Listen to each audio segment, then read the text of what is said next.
Hi, it's George from Racing Clips and Picks. I went to a Supercross event this past weekend, and here's how it compares to NASCAR, IndyCar, and F1. So this past weekend, Supercross came through Philadelphia at Lincoln Financial Field, home of the Philadelphia Eagles. And it was my first ever Supercross event ever, so I did not know what to expect going into things. But overall had a really great time, and here are some things that I've noticed and how I compare, from going to NASCAR and IndyCar races in the past, even F1 races I've been to. And this video is mainly for one that, watches the, mainstream motorsports like NASCAR, F1, IndyCar, like I mentioned before, and maybe want to try something new, or maybe they've seen Supercross videos online and want to give it a try. Let's start from the beginning. This format is like no other motorsport I've seen, really. Supercross is a one-day show, really. Everything runs on Saturday, mainly from 12 o'clock when the Fan Fest opens to when the race ends at around 9:30, or the main event ends at 9:30. Supercross racing, it's a mixture of a bunch of motorsports, but of course it's mainly on, it's on dirt bikes. It's very tactical like F1, with it being circuit-style racing. Each section's different, so different riders excel at different parts of the track. So that was very cool to see, but it's also very aggressive. There's a lot of bumping and banging, similar to like we see in NASCAR. And given it's a very short course, I think, for Philadelphia, the track, times or 47 seconds in qualifying, but with the mud, it was very muddy this past weekend for the riders, so maybe down to a minute, but it's still a very short lap time. So it had that, tacticalness of F1, trying to pick out your spots where to overtake, but then still had some, aggressive, pushes and trying to, full send it into the corners. So it was very cool to see if you like that too. And with it being a full day out, they have a lot of stuff to do for the fans. I guess for me personally, with NASCAR, since they tend to have to do a whole weekend of stuff, they have more. But with it being a one-day show, I think they did a pretty good job of keeping people entertained from when the Fan Fest opened to when they had qualifying to the heat races up until the main event for the 3 races they had. And just a little, a little Supercross 101 that I've learned. The premier class is the 450 class, the 450cc class. Then you have the 250cc's. There's actually 2 divisions, an East and West division. And at the end of the season, they have an East-West showdown between the best riders from those divisions. And the other series the other class I saw this weekend was the SMX Next, which is kind of like ARCA. It's a lot of the teenagers that are getting their starts and getting ready to become pros. First, I'll start off from the Fan Fest. I'll try going in chronological order for this video, but with the Fan Fest, it was very cool to see. It reminded me a lot like NASCAR, where the fans have access to paddock, or they can, pay for access to the paddock. It's not exuberant prices like you would see in F1. I think the tickets for the Fan Fest were about $50. I did see something online though that if you bring in recycled Monster Energy can or an empty can, you could bring it to recycle it and they'll give you a free entry. So I need to test that out next time. But it was very cool to see. They had the typical merchandise haulers, the different sponsors doing activations there. And then you can actually go to the paddock where the teams actually work on the bikes, they stage the bikes, the drivers or the riders hang out there, and they all had autograph sessions, around the same time, so fans can just migrate over and go from hauler to meet their favorite riders. That was very cool to see. Unlike NASCAR, where I wouldn't say it's hard to get access to drivers, but it's very restricted schedule. So you have to pick one out, and you probably can't meet them all at the same time. But with Supercross, it seems like you can go from one hauler to the next and do all the teams within 10 to 15 minutes, really, depending on how long the lines were. It was very compact, so everything was right next to each other. Very easy to get around the parking lot there. With it being an NFL stadium, parking lots are huge here in the United States, so they had a lot of space to work with. They even had a space for like stunt riders. Philadelphia is very famous for that. The people that do wheelies on the highway and all that, so brought them out. That was cool to see. Also comparing to NASCAR with the merchandising prices, the pricing was really the same. One thing I did notice was, different from NASCAR and IndyCar, that there's only one merchandise hauler, and that's for the series where they sell rider merch and team merch. But each team doesn't have their own merchandise hauler. I'm guessing that's because of either size or maybe some kind of marketing restrictions. I wasn't able to find a clear answer. Next up after that, I actually got to talk to some different team members. I got to talk to Tom from Phoenix Racing Honda, which is a 250SX team, and he was really helpful. You can tell he's been around the sport for a long time and very passionate about the sport. He's the hauler driver, and man, those guys are troopers.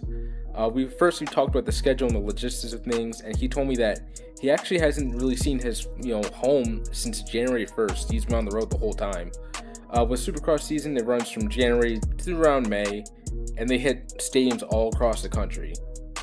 Unlike other racing series where crew members mainly fly home, go home in between time, there's some people that actually are on the road the whole time. Mechanics and riders, they get to go home in between races, but with the guys like Tom, he's on the road the entire time. So he went straight from Cleveland to Philly. I believe he actually gets a week off for once, since the West Series is running, so he doesn't to do that. But then he said he has to go right back out to Salt Lake City, so good luck to him. But yeah, it was really cool talking to him about that and seeing how it shows dedication to the sport that these guys have. Teams are mainly in California, but they're all over the place. There's one team in North Carolina, a couple in Georgia and Florida, but mainly in the desert, or not desert, but kind of like the warm places, like California.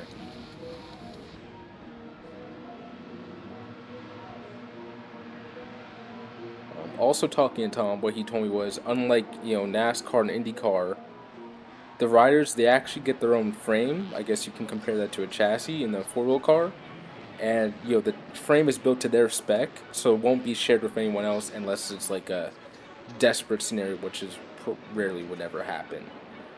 Also, he told me that actually riders will actually have different suspension setups, or maybe even slightly different parts, maybe the same manufacturer, but just a different like part spec or part number. And again, it's all to their spec and how comfortable they are. Also, a really cool thing was actually that there isn't really a lot of pay drivers. I'll get to that when I talk about how I met the NBC guys, and they taught me a lot too. But yeah, so kind of going back to the technical stuff, that with setups, they don't really have the same setup between rider, again, because everyone's bike is pretty much different. But it's really cool to see that it's very pure racing, kind of going back to old school NASCAR and IndyCar and F1, where you can build your own setup and try to race, and you won't get outspent. It's all depending on the setup and the rider in this motorsport. With the rules, it's actually a very level playing field. A lot of parity in the sport. With restrictions, they Supercross or the AMA, they actually put some rules in place that actually kind of restrict the factory teams. You can compare that to your Hendrick Motorsports, your Andretti, or your Works team in Formula One. So they have rules to kind of even the playing field, like restricting that, so they can't spend $300,000 trying to build a S tier frame or something like that. So with a lot of restrictions, with their a lot of the private tier teams, they are able to compete and make money on the sport. So it's very cool to see that very small small hometown feel, like a very dirt tracky or your local short track feel. Also, I learned is the bikes are really close to what you can buy in the store. Of course, there's a couple things that make them raceable, but overall you can pretty much buy a bike in the store, make a couple adjustments, and bring it out to race. So that's really cool that there's a low barrier to entry for this motorsport. Kind of going back to what I mentioned before, when I went to the press box in between the different heat races and just setting up my camera and trying to get find cool spots to get to, I got to meet some guys from the actually NBC team that do Supercross Live, Justin Brain and Adam, and they kind of told me the rider side of the sport. They told me that unlike Formula One, where it's mostly the car that does the work or get you higher positions, in here they said it's mainly 80% rider, 20% bike that does the work. So it's great to see that riders that are racing for small teams can make a life-changing move to a big team if they perform and have that skill. So a lot of these guys are working really hard in the off season and in between races to get better. And in Supercross, the best bike won't really get you anywhere. They told me a guy like Hunter Lawrence or Ken Roxon, you can give them a bike off the street and they'll probably run top five. They're just that good. So, it's very similar to the Max Verstappen kind of argument of like put him in a Honda Civic, he'll outrun anyone. So it's good to see that, skill is so emphasized in this motorsport. Also, when it comes to adjustments, there isn't really a lot of adjustments, again, because they're flying 10 feet in air every like 5 seconds. But they can do some adjustments. I believe they can do some kind of engine mapping. But again, the main adjustments are done in between races or in between qualifying, back at their hauler.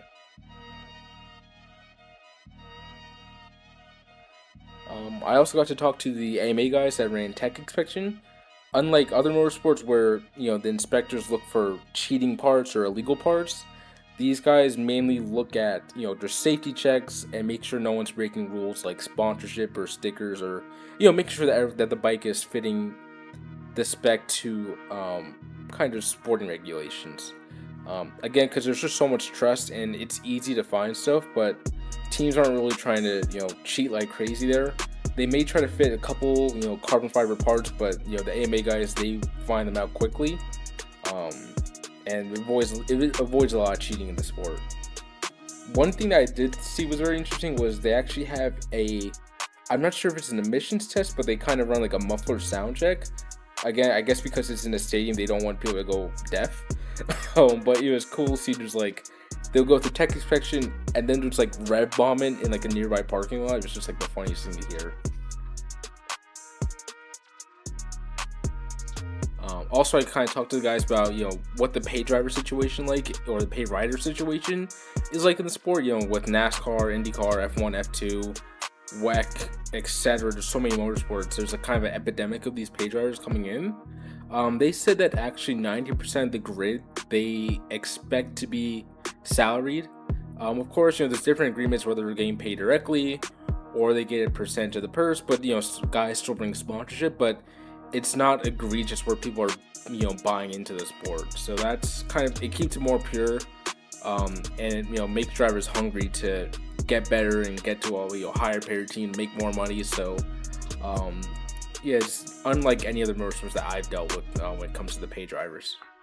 Now we could talk about the race itself. Again, like I said, Philadelphia was very muddy. I think we got half an inch of rain throughout the whole race. Qualifying and the first practices were very dry, but you can tell that the riders were preparing for the wet. They weren't going full send through the track. Again, of course, in qualifying, they're trying to get the fastest lap they could.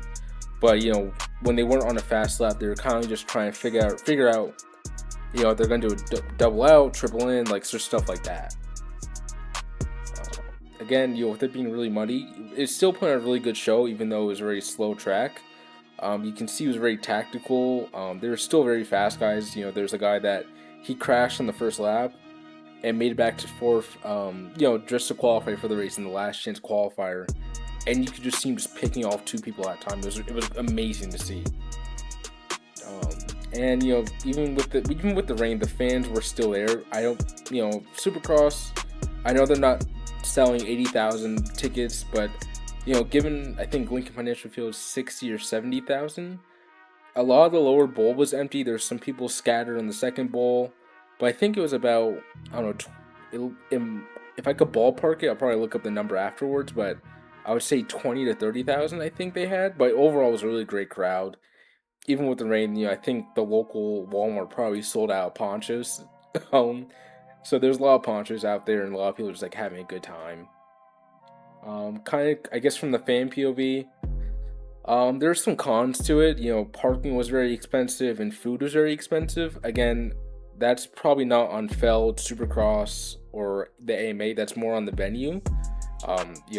Lincoln Financial Field was very expensive. I think parking was $30 if you used your card, and then $60 if you used cash.